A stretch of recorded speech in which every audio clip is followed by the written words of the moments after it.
Okay. That is recording now. No, I won't move those. All you'll hear is like fabric rustling. Nice. Beautiful. Can we go again? Do you want to get a second one? Yeah. Why not? A note from the writer. The character in this script, Will, is of course a representation of myself. However, in the production, it will be performed by an actor. I myself will be playing the role of the narrator. Sorry for the confusion. Will.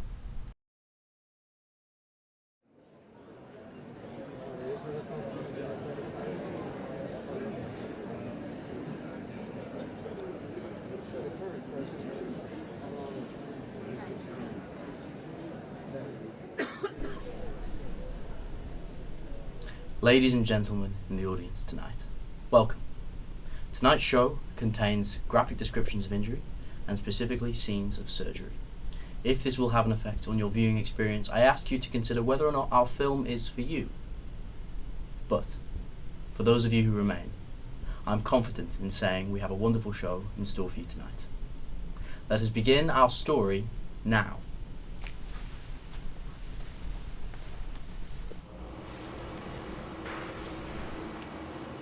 It was the 15th of February 2023, and I had a date. Needless to say, it had not gone as planned. Instead, I wound up with 5 fractures along my upper body and an impromptu trip to Manchester Royal Infirmary. The way in which I received these injuries is not the matter of today's reenactment, but rest assured, they were suitably dramatic. I had been in A&E all evening and had finally been given morphine for the pain, which remained for me the highlight of my stay. The question now became quite simple. What was to be done with me? What is to be done with me? The answer, of course, was surgery. Clinical summary. Alleged assault by several males, punched and thrown to floor. Injuries as follows. 1. Fracture C6 and T2 superior end plate. MRI spine done on 1602 shows no ligamentous injury. CTO brace fitted. Patient mobilized well in brace on the ward. Brace training done with parents before discharge. 2.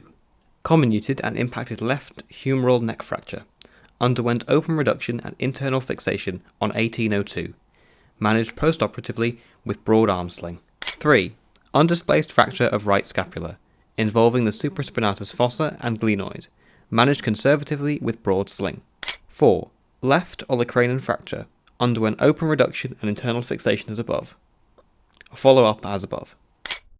The decision to operate was a quick one. Despite the broken bones in my neck, I'd been spared from paralysis, but there was significant damage to the left arm.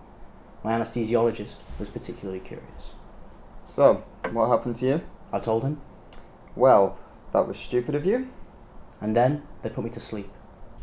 Obviously, the surgery was a success. For the next 5.5 weeks, I would do nothing but rest. It was agony, literally of course, but it also provided a new mental strain that I was ill-equipped to deal with. The period of time that followed remains to me a blur.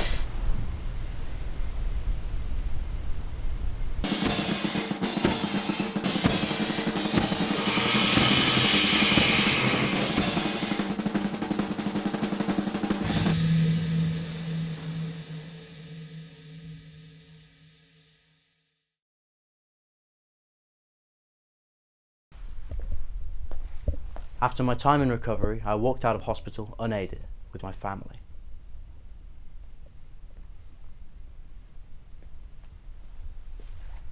If I'm fine, then why don't I feel fine? Because you're not, so you can't be. But they fixed me.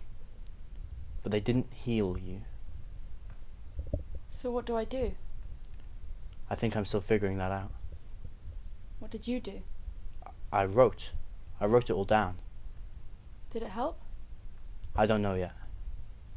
But you will. Does it still hurt? Of course. I meant the arm. Oh. Sometimes.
We won.